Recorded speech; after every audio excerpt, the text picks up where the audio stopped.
Hello guys, and welcome to the piano mini course, excuse me, rather.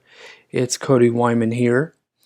In this video we will be talking about something called the musical alphabet, which is very important, and I discuss this in detail in other theory courses and things like that.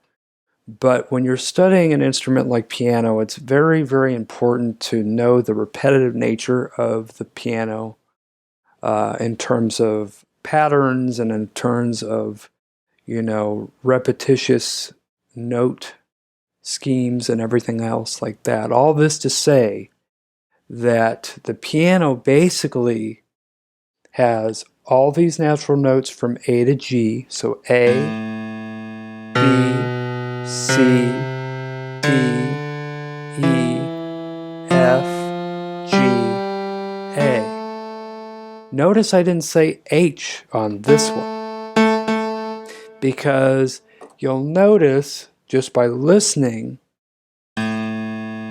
this note has a similar sound to this one. That's because they're an octave apart from each other. One is an octave higher than the other.